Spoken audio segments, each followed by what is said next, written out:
আমারে পথ তোমার পথের থেকে অনেক দূরে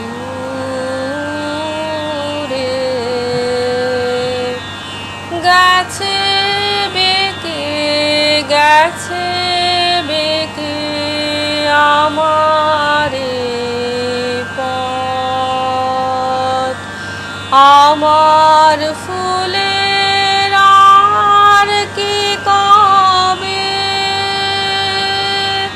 তোমার মালা গাঁথা হবে আমার ফুলের আর কি কবে তোমার মালা গাঁথা হবে তোমার বাঁশি দূরের হাওয়ায় কেঁদে বাজে কারে ডেকে আমারে পথ তোমার পথের থেকে অনেক দূরে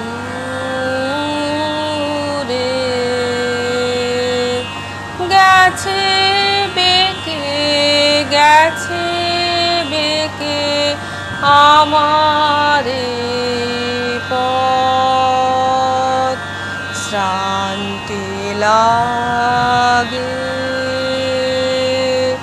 পায়ে পায়ে শ্রান্তি লাগে বসি পথের তরু ছায়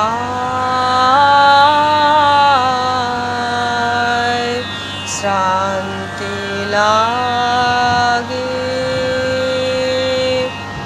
সাথী হারার গোপন ব্যথা বলবো কারে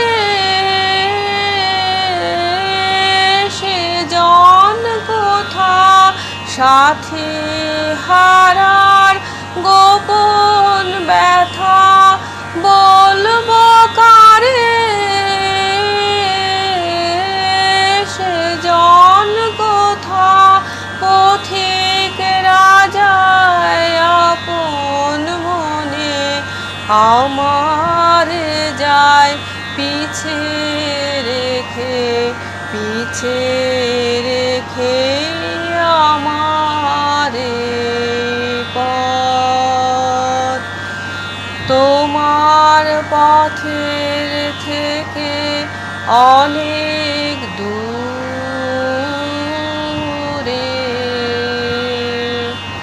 গেছে বেঁকে গেছে বেঁকে আমারে পথ।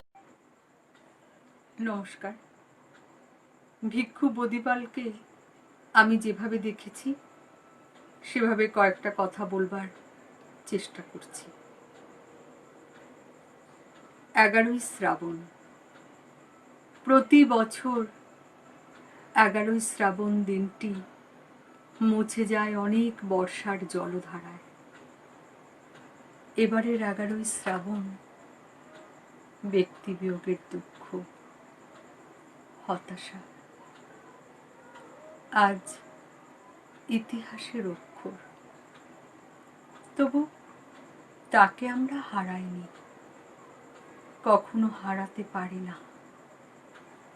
তিনি আছেন মাঠের ওই পারে, শূন্য প্রান্তরে, বিষণ্ণ একাকিত্বের আকাশকে সাথে নিয়ে, নৈশব্দের খেয়াঘাটে কিংবা দুপুরের নির্জনতায়, যার হাসিতে শ্রাবণের কালো মেঘ উধাও হয়ে যেত। সে এক দারুণ সকাল, তমাল বনরাজি পেরিয়ে তিনি এসেছিলেন। তিনি গ্রহণ করেছেন ভিক্ষু জীবন, যে জীবনে কোনো পিছুটান নেই। তিনি সেই পথ চলাকে এগিয়ে নিয়ে গেছেন আর্তের সেবায়। গোপনে নিঃশব্দে বারবার একা একা নিজস্ব কান্নাকে ঢেকেছেন আবিষ্কারের মধ্যে, আত্ম আবিষ্কারে। শ্রাবণ ধারায় অতীত হয়তো কথা বলে না, কিন্তু বেলা শেষের পড়ন্ত বেলায় অতীত জীবন্ত হয়ে ওঠে। আপনাকে আমরা হারিয়ে ফেললাম জীবন থেকে, কিন্তু হারিয়ে যায়নি আপনার জীবন সঙ্গীতের মূর্ছনা, আপনার স্বপ্ন। মর্তলোকে উত্তীর্ণ হবে বলে সে পথ খুঁজে এসে পড়েছে এই মর্ত মায়ায়, মাটির কাছে ধরা দেবে বলে। নমস্কার। শ্রদ্ধেয় বদিপাল ভান থেকে আমার সশ্রদ্ধ প্রণাম। আজকে উনি আমাদের মধ্যে নেই, এটি বড়ই বেদনার। তিনি একজন বৌদ্ধ পরিব্রাজক হয়ে সমাজের যে বিভিন্ন সময়ে বিভিন্ন কাজে ঝাঁপিয়ে পড়েছিলেন, তার জীবনের শেষ দিন পর্যন্ত সেটি ভবিষ্যতে আমরা ভীষণভাবে তার অভাব বোধ করব। আজকে আমি তার প্রতি শ্রদ্ধা জানাবার জন্য বসে সবার প্রথমে যে কথাটি মনে হচ্ছে যে ওনার মতন একজন বিশিষ্ট ভাষাবিদই আমি বলবো, কারণ অনেকগুলো ভাষা দক্ষতা তার ছিল আমরা জানতাম, এবং বিভিন্ন কাজে কর্মের মধ্যে থাকলেও তার কাছ থেকে কিন্তু ওই লকডাউন পিরিয়ডে আমরা খুব সুন্দর ইংরেজিতে তার বিভিন্ন মনের অভিব্যক্তি হোয়াটসঅ্যাপ মেসেজের মাধ্যমে পেয়েছি।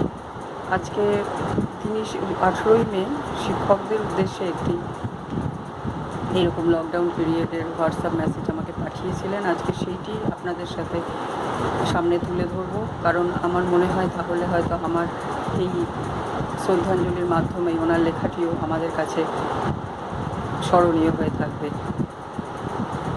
তিনি বলছেন 18ই মের হোয়াটসঅ্যাপে শুরু হচ্ছে সেটি এইভাবে যে today we come to the end of day 57 of the extended lockdown due to COVID-19 corona virus pandemic. We will have to be indoors. Coming out will see many restrictions. Night curfew a new edition. Politics too being played, which they take so much interest at the cost of human lives. Cyclone Amphan is also on its way and hope it will not be bettering us, giving us a double blow. We pray it will get slower and milder as it approaches landfall. এটি উনি যখন বলছেন তখন বুঝতেই পারছি আমরা যে Amphan তখনও আছড়ে পড়েনি আমাদের কলকাতার বুকে। এবার উনি দেখুন টিচারদের সম্বন্ধে বলছেন, ওনার যে মনের অভিব্যক্তি সেটি উনি প্রকাশ করছেন। The other people who have been working silently behind the scene are our teachers since the education system has been completely come to the grinding halt. School and college administration were caught unawares. The ongoing exams have to be stopped. এটার মাধ্যমে দেখুন আমরা কিন্তু সেই আমাদের এই সময়টার মধ্যে দিয়ে যে সময়টার মাধ্যমে আমরা যাচ্ছি মধ্য দিয়ে সেই সময়টার কিন্তু আমরা একটা প্রতিচ্ছবি পাচ্ছি। তারপর উনি বলছেন during the lockdown parents of students started clamoring of the loss of school and missing of syllabus, etc. Parents started complaining that schools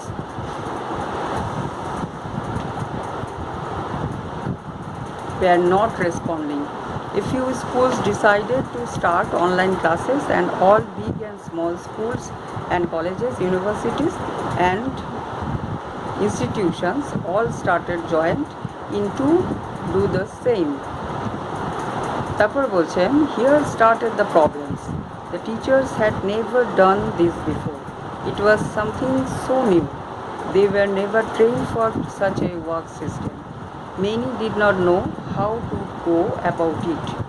Many teachers are not net savvy or technology savvy. They will need time and training. Teachers are humans too. এই যে ওনার ভাবনাটা, এটি আমাকে সত্যি খুব মোহিত করেছিল। এবার উনি বলছেন, many students who were happy with the new mode as it was something new. They came online for classes, but they were bored due to the one system. The teachers were not being able to make their classes more interesting. The teachers had to prepare notes and class works which had to upload it, and then the students were to work on them, and the students had many questions which were difficult for a teacher to respond instantly. The students would text the teachers at odd hours or call at odd times which the teachers find difficult. আমাদের এরকম একটা problem যে ভান্তে উপলব্ধি করেছিলেন, মানে এটি আমার ভেবে খুব অবাক লাগছিল যে সত্যি সত্যি যে বিভিন্ন সময়ে যে পরিযায়ী শ্রমিকদের নিয়ে ওনার লেখা পড়ে দেখেছি, এবং ফ্রন্ট লাইনার ওয়ারিয়ার্স যারা রয়েছেন তাদেরকে নিয়েও ভান্তের যে অভিব্যক্তি সেটিও পড়েছি। মানে প্রত্যেকটা সময় মনে হয়েছে যে উনি মনে হচ্ছে যেন উনি সেই সময় সেই মুহূর্তে মানে যেন সেই সমাজের সেই স্তরেরই মানুষ হয়ে গেছেন। এখন বলছে, তারপর উনি আবার বলছেন, during schools hours the teachers had a fixed hour, and teaching a class of 30 to 50 students at once was easier as they could know which child understood and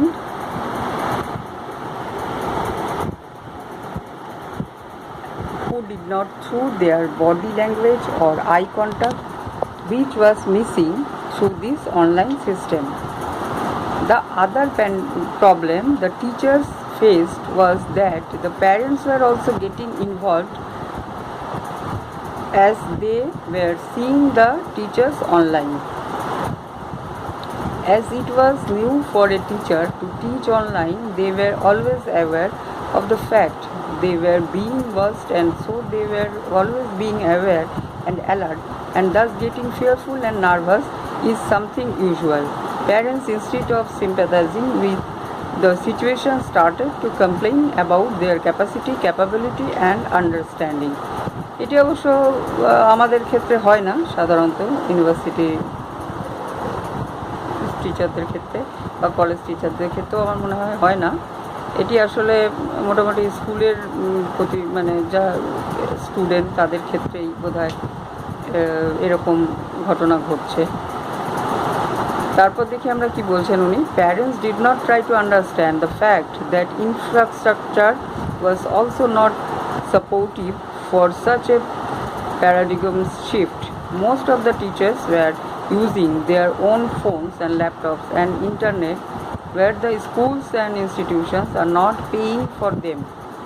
In a survey, it was found that 72% use mobile hotspots, 15% use home broadband, 9% use Wi-Fi dongle, and 2% make do with poor internet connectivity. They also face power cut problems, cable problems, connectivity issues, signal issues, etc. এরপর কি বলছে দেখুন, একটা গুরুত্বপূর্ণ মানে paragraph. Education is the backbone of any society, and this pandemic has also brought this sector to think and transform to new methods. It will take time and support from all the infrastructure providers, to the planners, to the administration of the different institutions, to the teachers, to the students, to the parents. This is something very new. It will have to made innovative and inspiring. The teachers will have to be trained and helped to use technology. There were many teachers who are old, and they will have to help with patience. They never had imagined that the world will come to this. There may be a bad day, but they all try their best. Many teachers are facing health issues and are in depression. they will need help, the authorities will have to be compassionate with them. Parents have to also play a proactive role by helping the teachers and students. Parents should understand that it is they who are now 24/7 with the child, and they have to patiently teach the child whatever the teacher is giving online. Some parents may have language issues, and so they have to manage that. So far the teacher have been doing a splendid job. They are now burning the midnight oil by preparing notes to be given to the students. They have to type them out in the mobiles or laptops, straining their eyes. When lockdown will be lifted, the mobile repairer and the ophthalmologist will be having a field day. কি সুন্দর একটা তার মানে এত এত একটা গভীর তত্ত্বর মধ্যেও তার যে একটা মানে সুন্দর একটা কি বলবো, যে একটা হাস্য কৌতুকের যে তার বোধ ছিল, সেটি কিন্তু আমরা এই লাইনগুলোর মধ্যে দিয়েই পেলাম। তিনি যা বলতে চেষ্টা করলেন যে মোবাইল রিপেয়ার করার ক্ষেত্রে হোক আর মানে আমাদের চোখ দেখাতে যাওয়ার চোখ দেখানোর ক্ষেত্রেই হোক। এবার উনি বলছেন, we have been thanking all so far and today let us put our hands and hearts together to thank these wonderful people who give shape to the lives and careers of so many of us. They are always behind the scene from our infancy to adulthood. If parents give us a life and the teachers mold us into what we are, they help us grow to mighty trees from a small seeds. Thank you to all teachers. Together we can, together we win. ভিক্ষু বদিপাল। ধন্যবাদ ভান্তে, বদিপাল ভান্তে, আপনাকেও অনেক অনেক ধন্যবাদ যে আপনি এইভাবে সমাজের প্রতিটি স্তরের মতন আমাদের শিক্ষকদের কথাও ভেবেছেন এবং সুন্দরভাবে আপনার অভিব্যক্তি আপনার লেখার মাধ্যমে আমাদের কাছে তুলে ধরেছেন, এবং আমি এর মাধ্যমেই আপনাকে আমার শ্রদ্ধাঞ্জলি জ্ঞাপন করলাম এবং আশা করি আমার এই বক্তব্যের মাধ্যমেই আপনার লেখাটিকেও আমরা বারে বারে স্মরণ করতে পারব। নমস্কার। আমার হাত বান্ধিবি, পা বান্ধিবি, মন বান্ধিবি কেমনে, আমার চোখ বান্ধিবি, মুখ বান্ধিবি, পরাণ বান্ধিবি কেমনে, আমার হাত বান্ধিবি, পা বান্ধিবি, মন বান্ধিবি কেমনে, আমার চোখ বান্ধিবি, মুখ বান্ধিবি, পরাণ বান্ধিবি কেমনে।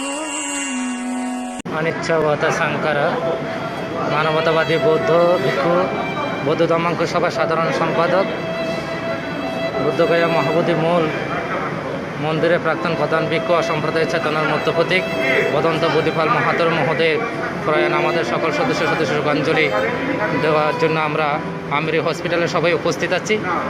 আমাদের মধ্যে উপস্থিত রয়েছেন ভারতীয় সংগ্রাম ভিক্ষু মহাসভার যিনি সাধারণ সম্পাদক বদন্ত ডক্টর বুদ্ধপ্রিয় মহাতর মহোদয়, এবং আমাদের মধ্যে উপস্থিত আছেন শান্তিনিকেতন আম্বেদকর বুদ্ধিস্ট ওয়েলফেয়ার মিশনের প্রতিষ্ঠাতা মহাপরিচালক বদন্ত বিনশ্রী মহাতর মহোদয়, এবং আমাদের মধ্যে আরও উপস্থিত আছেন ভারতীয় সংগ্রাম ভিক্ষু মহাসভার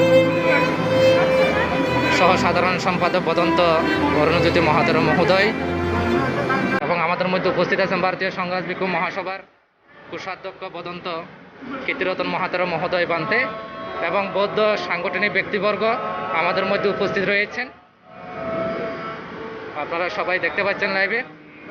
আমরা সবাই এখানে উপস্থিত হয়েছি আমাদের যিনি পরম কল্যাণ মিত্র প্রয়াত হয়েছেন, আমাদের বদন্ত বুদ্ধিপাল ডক্টর বুদ্ধিপাল মহাতর মহোদয়কে শোকাঞ্জলি জ্ঞাপন করার জন্য, পুণ্য নিবেদন দেওয়ার জন্য, এবং আমাদের মধ্যে উপস্থিত রয়েছেন আমাদের সঙ্গমতা ডক্টর অস্মিতা সিংহ বড়ুয়া এবং আরও অনেক সাংগঠনিক ব্যক্তিবর্গ আমাদের মধ্যে উপস্থিত রয়েছেন।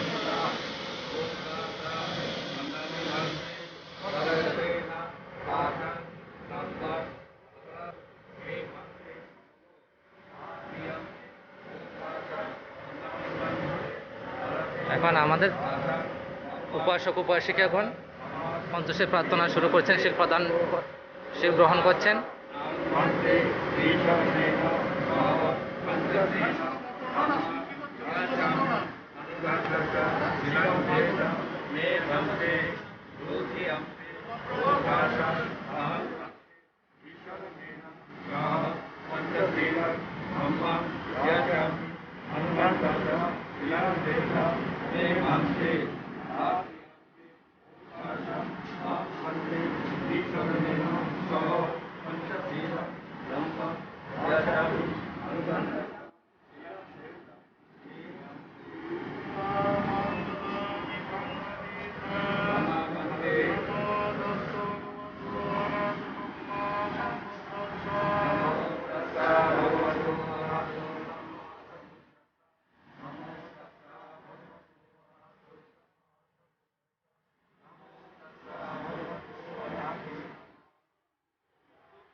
প্রয়াত বদন্ত বুদ্ধিপাল মাহাতোর মহোদয়ের যে ডেড বডি আপনারা দেখতে পাচ্ছেন লাইভে, আমাদেরকে এভাবে দেখানো হচ্ছে, কারণ বান্তের করোনা পজিটিভ হওয়াতেই আমাদেরকে ডেড বডি এভাবে দেখানো হচ্ছে। যারা ফেসবুক লাইভে দেখতে পাচ্ছেন আপনারা আশা করি বান্তের ডেড বডি এভাবে দেখতে পাচ্ছেন।